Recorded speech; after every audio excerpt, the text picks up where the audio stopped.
Hello and welcome back to the midterm review. So here we go, starting with problem number 11. It says for the following function, construct and simplify the difference quotient. And here we've given the formula for the difference quotient using this function right here. So if we notice, the first step in the difference quotient is to find f of x plus h. And so what that means, it means we're going to come over here to our function and plug in x plus h for each x. So that's going to give us 6 times x plus h squared minus 9 times x plus h plus 8. So that is this function with each x replaced with x plus h. Okay, so then if we look at the difference quotient, it says next we need a minus, so we're going to put a minus, and then it says f of x. So we're going to subtract the original function, which is 6x squared minus 9x plus 8. And so that's going to be all over h. And that's the difference quotient evaluated with this function. And so now all we need to do is simplify this. Yeah, that's all we need to do, simplify this. So x plus h squared, that means 6 times x plus h times itself. Squared means multiply by itself, and that's going to mean the FOIL method. Oh, curses, FOILed again. We're going to have to FOIL that. We're going to have to distribute the negative 9. So that gives me negative 9x minus 9h plus 8 right here comes down. And then this minus is going to need to distribute. So minus 6x squared, negative and a negative make a plus 9x, and a minus 8. Whew, and that is all over h. All right, so a couple of things I noticed. I've got a minus 9x and a plus 9x. Those are going to cancel. I also have a plus 8 and a minus 8. Those are going to cancel. So that's going to simplify the problem a little bit. We need to go ahead and do the FOIL method over here, and then we can distribute the 6. So that's going to give me 6 times x, x squared, x times h, xh or hx? Which do you prefer? Yeah, hx. It doesn't matter. X times h, hx, and h times h squared. Okay, so we've got this minus 9h minus 6x squared all over h. All right, so now we're going to have to do a little combine like terms. Hx and hx, that's going to be 2hx. And then this 6 is going to need to distribute to everybody, even the h squared here. All right, so that's going to give me, let's go over here. I'm running out of space.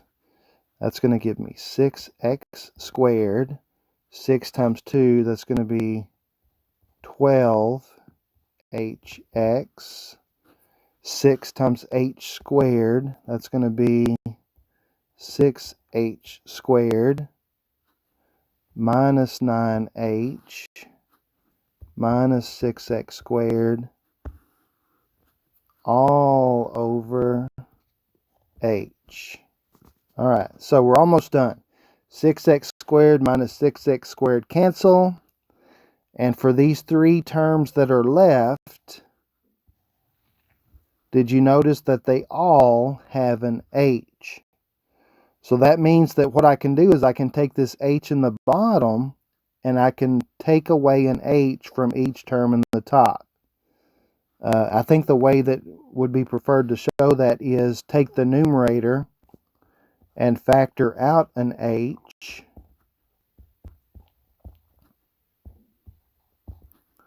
all over h, and then these h's will cancel.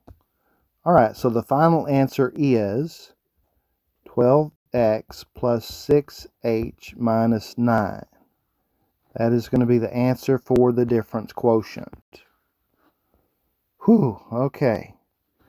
Next problem. Solve the rational equation. So our goal here is to get all of the denominators to be the same, and then we can eliminate them. And I'm noticing that this first denominator will factor. So let's go ahead and break it down. The signs are going to be different. X and x make x squared. And numbers that multiply to make 18 that subtract and make 3, I think are 6 and 3.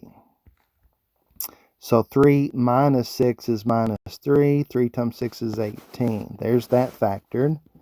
The middle denominator won't factor, but the last denominator has a factor of 2. And so we're going to take out the 2. That's going to leave me with x minus 6. So now that I have all the denominators factored, I can go through and find a common denominator and get all the denominators to match. All right, we don't have much room. All right, so here we go. We're going to have 6 over x plus 3, x minus 6. That's the first fraction. Minus 1 over x plus 3. That's all he is, 1 over x plus 3. Equals 1 over 2x minus 6. All right, so now we're going to have to figure out what does each denominator need so that they all have the same stuff. I can see that the last denominator has a 2 that the first denominator does not have, and so he needs a 2 multiplied by 2. Whatever I do to the bottom, I have to do to the top. So the top needs a 2. Now, if I look at the last denominator, I can see that he needs an x plus 3 because the first denominator has 1, so he needs it. Again, whatever I do to the bottom, I have to do to the top, so he gets an x plus 3. And now for the middle child, the middle fraction, x plus 3 only, he needs a 2 and an x minus 6. So the numerator gets a 2 and an x minus 6. And then once all the denominators are identical, you can eliminate them. All right, so what is that going to leave me with? 2 times 6, that's going to be 12. This negative needs to go with, let's see, 2 times 1 is 2. The negative needs to go with the 2 and distribute. So negative 2 times x, that's a negative 2x. Negative 2 times negative 6, that's a plus 12. And then on the other side of the equal sign, 1 times anything is itself. Leaves me x plus 3. Now we have a simple linear equation we can solve for x. What I'm going to do here is, I think I'm going to bring the negative 2x this way and the plus 3 this way. Yeah, let's do that. All right, so that's going to give me 12. Plus 3 becomes minus 3. Plus 12 equals, and the negative 2x becomes a plus 2x plus x. Y'all see what happened there? The plus 3 became a minus 3, so that's 12 minus 3 plus 12 right here. And then the negative 2x becomes plus 2x plus x. All right, so let's see here. 12 and 12 is 24, minus 3 is 21. 2x and x is 3x. Divide by 3, and we're going to get x is 7. and that is not one of the restrictions. In other words, that doesn't make any of the denominators 0, so that is a valid solution. All right, next problem. Number 13, solve the radical equation. The first step is to isolate the radical. So we're going to have to add 3 to both sides. Negative 3 plus 3 cancels. Gives me the square root of 6x minus 4 equals 3. And since that is equal to a positive number, that means we're going to actually get a real solution. So how do we get rid of a square root? Well, we square it. Whatever I do to one side, I have to do to the other. So we're going to square both sides. The square and the square root cancel. 6x minus 4 equals 9. And then we're going to add 4 to both sides. 6x equal 4 and 9 is 13. And divide both sides by 6. We're going to get x equals 13/6. And that is done. Next page. Page number 6. Okay, next problem. We've got the square root of x plus 63 plus 9 equals x.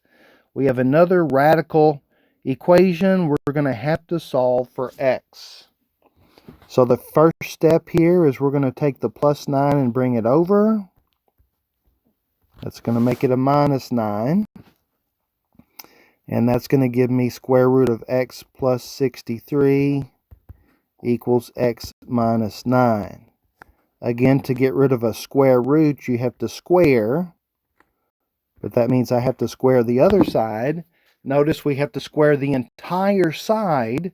And that's going to indicate the FOIL method. So a square and a square root cancel, leaves me x plus 63. On the other side, x minus 9 squared. That means x minus 9 times x minus 9. And we're going to have to FOIL that. Here we go. X times x, x squared. On the outside, minus 9x. On the inside, minus 9x. Last but not least, negative times a negative makes a plus 81. And did you see the x squared show up? So now this equation is quadratic, which means we have to set it equal to 0.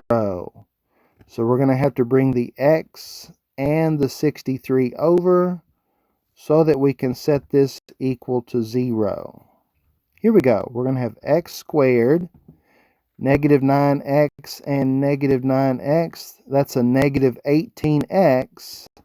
And don't forget about this 1x that's coming over, which is going to make him negative, which is going to make negative 19x total. Negative 9 and negative 9, negative 18, and one more negative 19.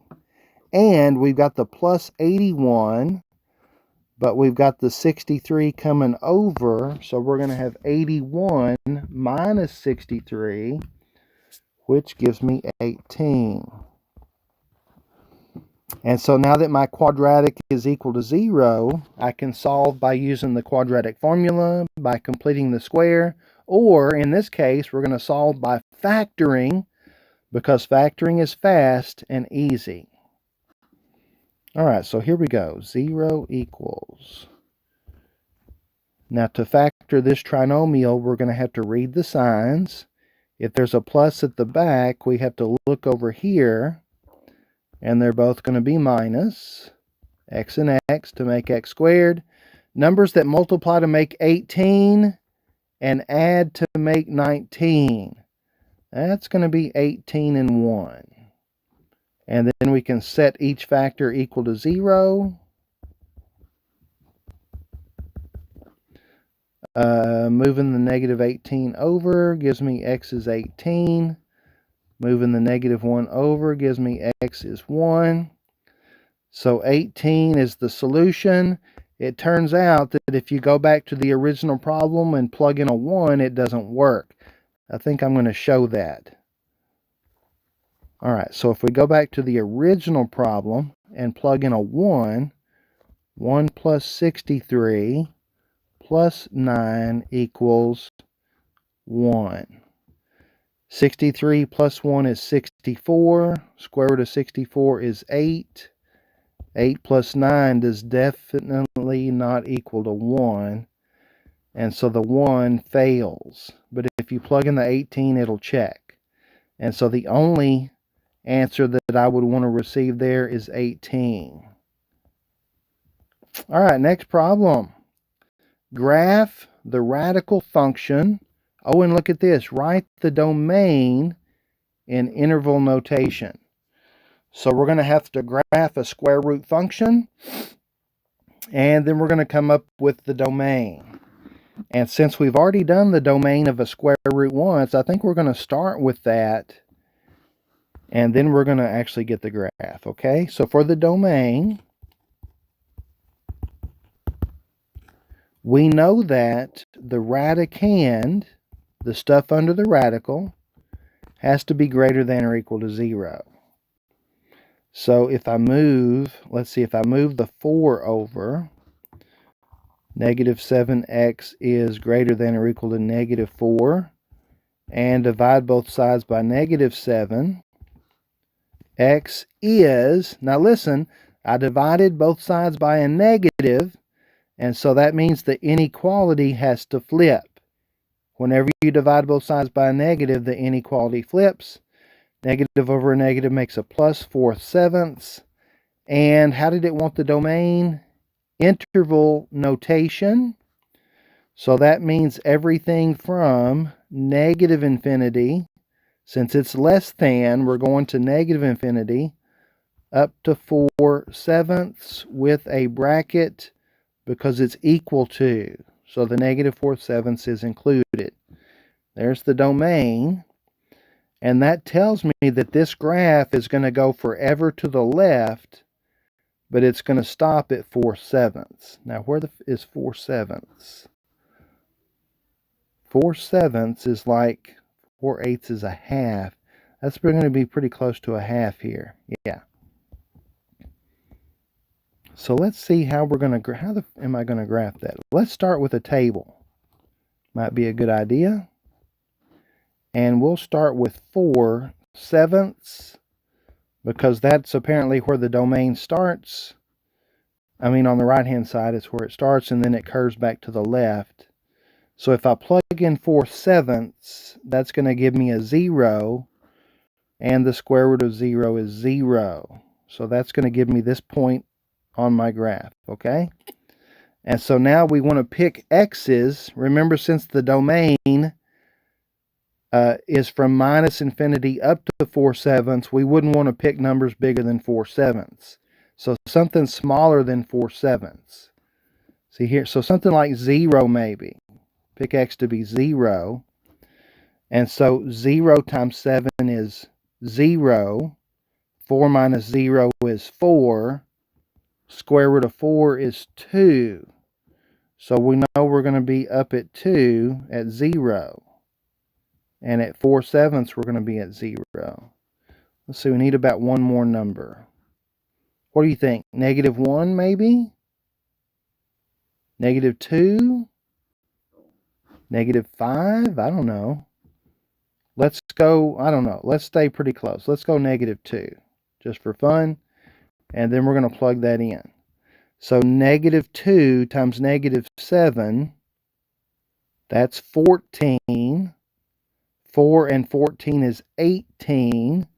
So that's going to be the square root of 18, which is approximately, if I go to my handy dandy calculator, square root of 18 is 4.2. Approximately. It's actually 4.242640687, blah, blah, blah, more stuff.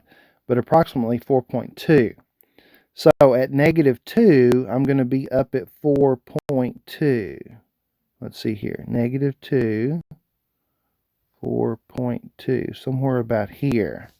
And do y'all see? It's kind of hard to see it, but this graph is actually curving like that. And so that's going to be the graph of this square root function And notice that you're just going to have to pick some x's that are in the domain and plug them into the function to get their y values. Okay? Sometimes they're not nice. You need a calculator to approximate them. All right, that's it for number 15. And that's it for page 6. So next page, page 7. Next problem. Solve the quadratic equation by completing the square. Give the exact solutions. All right, so we have a quadratic equation. Oh, and it does say by completing the square, so we'll need to show that work. And the first thing I notice about this equation is it's not equal to 0. The quadratic needs to be equal to 0. So we're going to move the 9 and the negative 4x over. X squared. If I take the negative 4x and bring it over, that's going to make it a plus 4x. And the plus 9, if I bring it over, is going to make that a minus 9 equal to 0. Okay, so there's my quadratic equal to 0. It's in standard form. And to use completing the square, actually the first thing is we're going to actually have to bring that minus 9 back over. Yes, to complete the square, the constant has to be on the other side. So we're going to have x squared plus 4x plus, we're going to have like an empty space, and then I'm going to bring the 9 back over. So 0 plus 9, that's going to make that a plus 9, is 9. Okay? Now we're going to complete the square. And that says that you take the coefficient of x and you take half. Half of 4 is 2, and then you square that. 2 squared is 4. So this is the completing the square process. Take half of the 4, which is 2, and then you have to square that.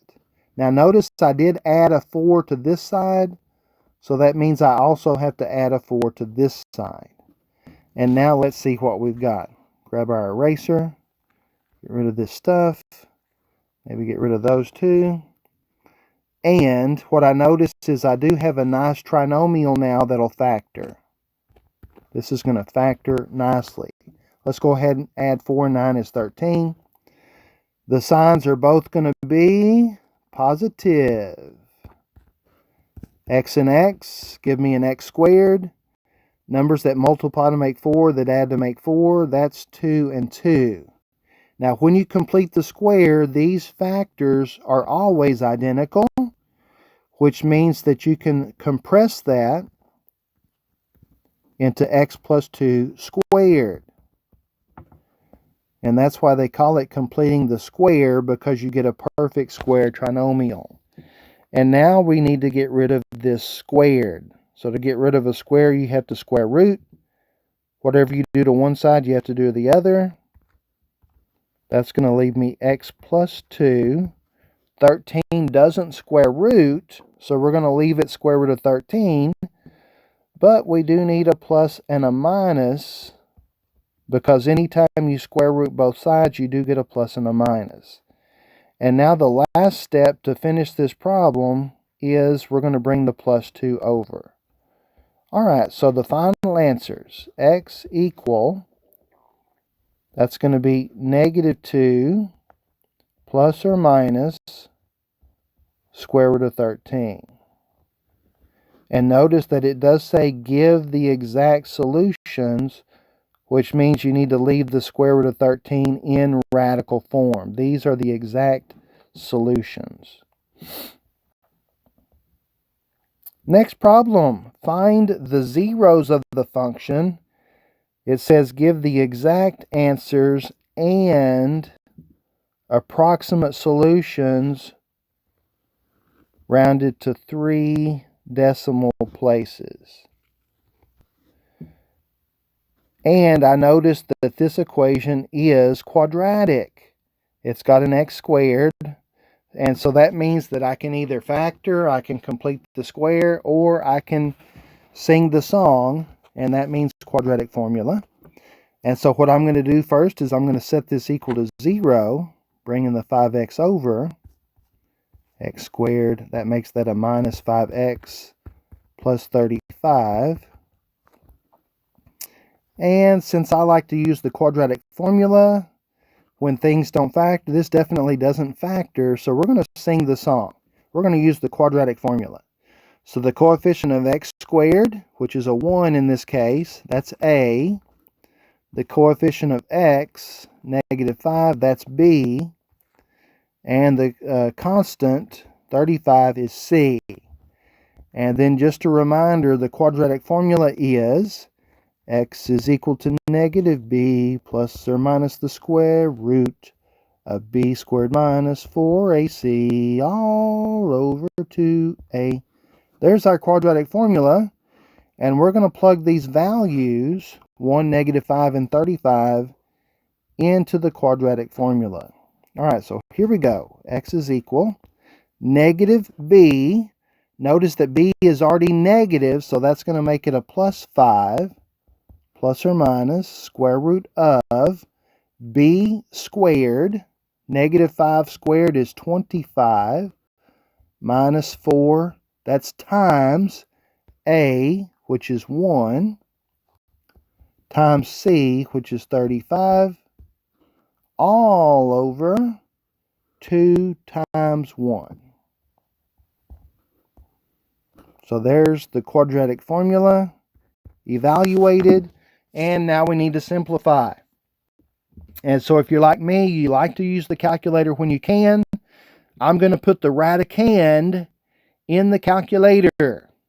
Just 25 minus 4 times 1 times 35 equals, it's negative 115. 5 plus or minus square root of negative 115 all over 2. Now this means something. The fact that the stuff under the square root is negative, that means that these are not going to be real solutions. That negative is going to come out and turn into an I. These solutions are going to be complex.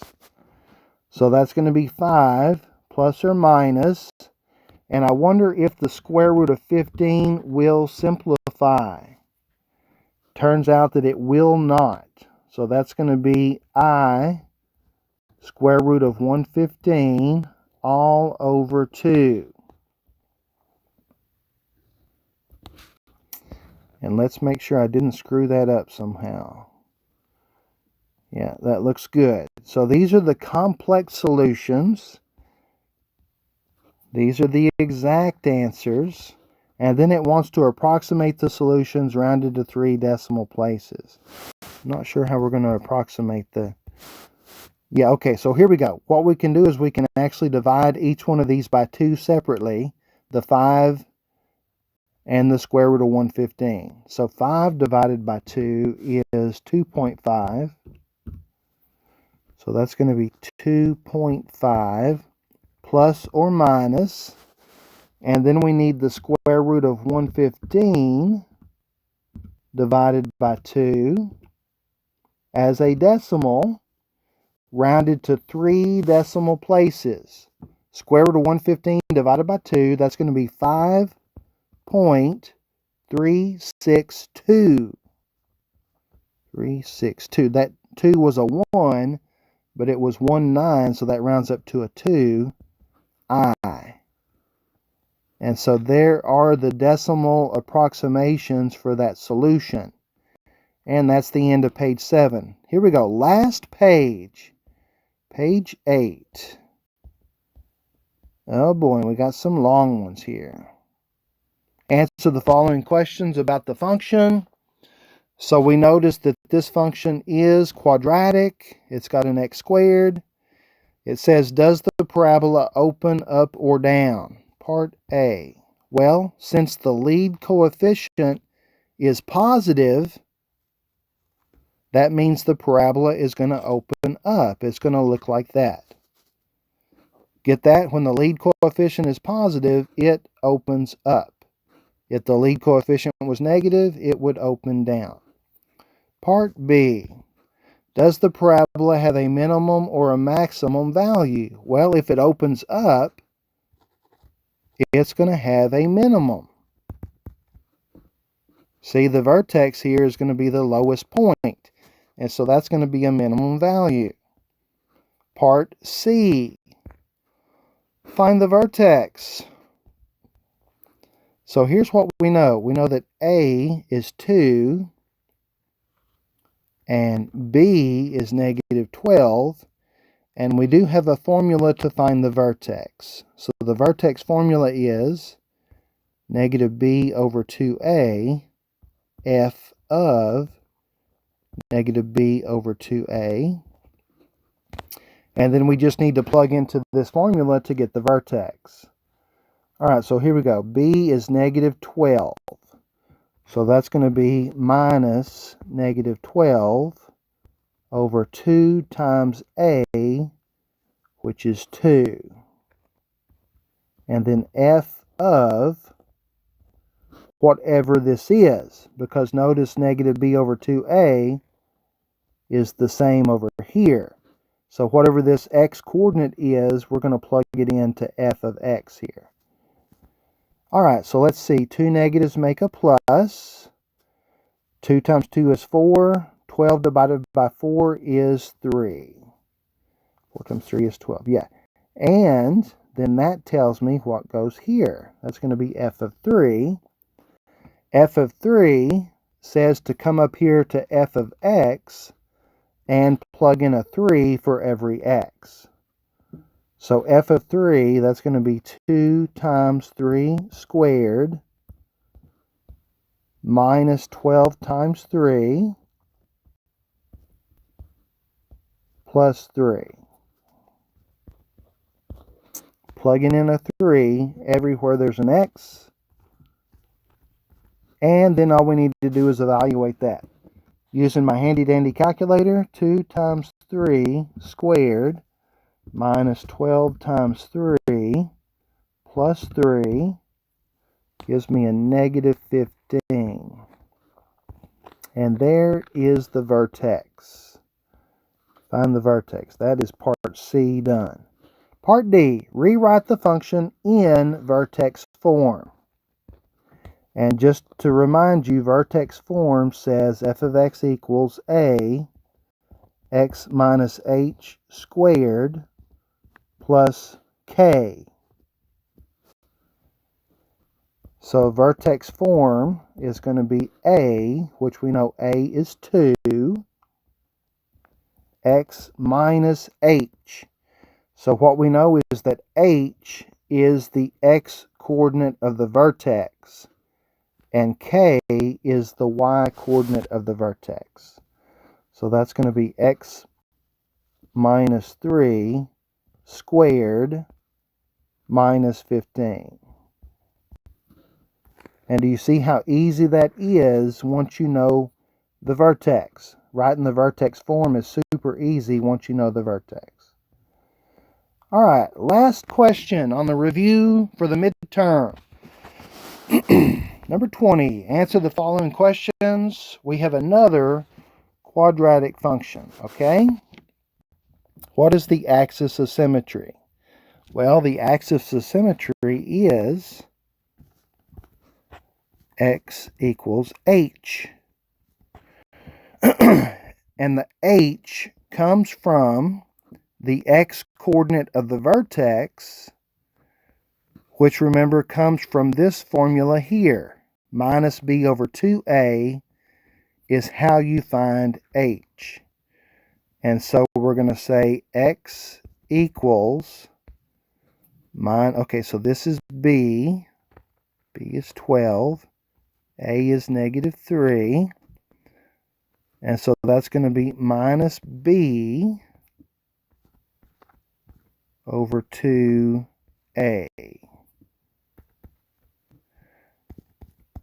So let's see. Negative 3 times 2, that's negative 6. Negative over a negative makes a positive. 12 over 6 is 2. And so the axis of symmetry is going to be x equal 2. B, write the domain and range, both of them, of the parabola in interval notation. Part B, the domain is easy because the domain of every quadratic function is minus infinity to infinity. The range is going to depend on whether the parabola opens up or down. Now our A is negative, so that means that our parabola opens down, which means that the range is going to go from minus infinity up to wherever the vertex is. So our range is going to be minus infinity up to k, because k, if you go back here, k is the y value of the vertex, and that's how low or high it is. And remember, to find k, you have to plug the x coordinate of the vertex into the function. So we know that the x coordinate of our vertex is 2 from the part A, and so we're going to have to find the y coordinate of the vertex. All right, so that means that we're going to have to find f of 2.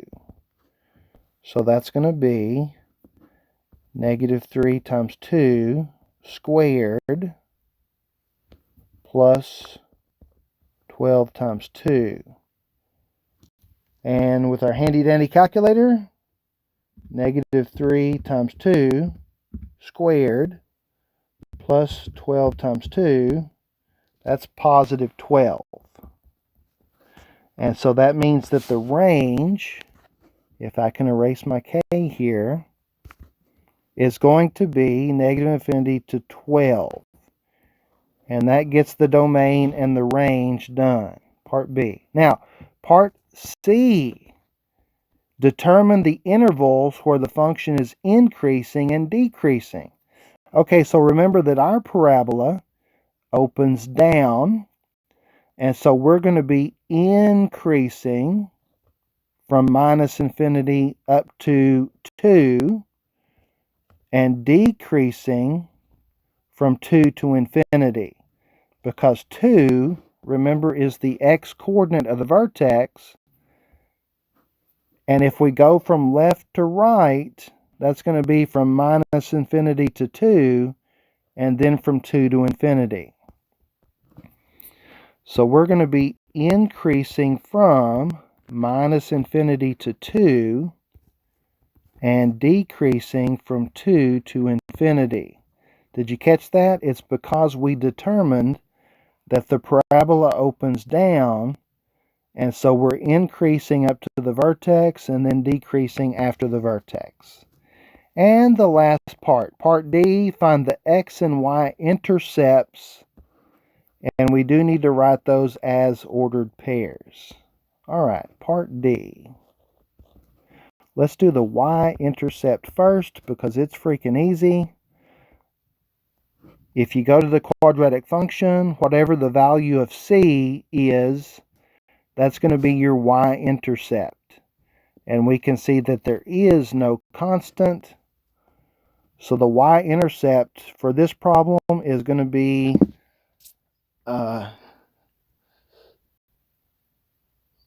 0. That's not right. The y-intercept is going to be 0. Yeah, that's correct. The y-intercept is going to be 0.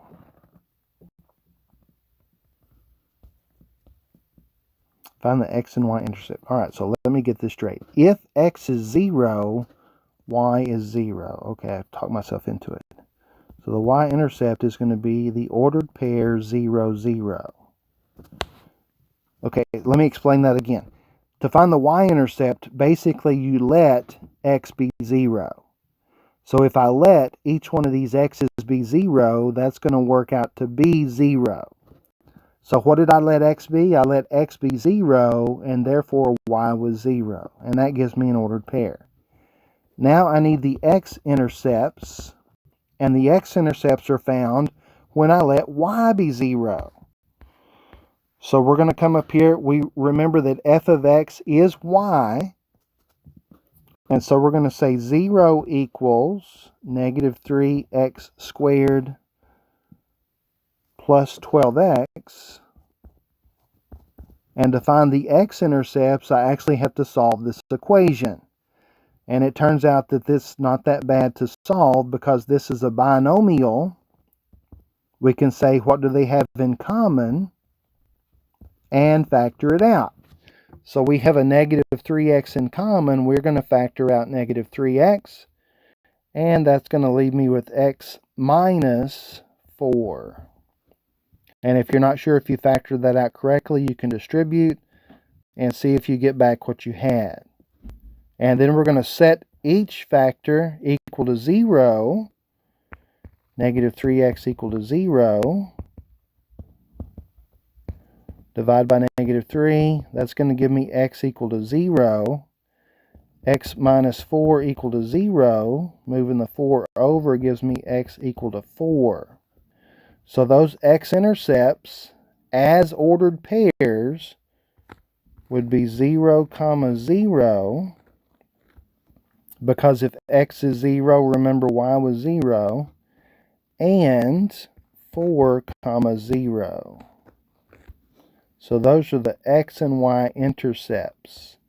And that's the end of that problem. And that's it for the review for the midterm exam. So one more time, remember, if you have any questions, you can post them in the comment section of the video, or you can text me or email me.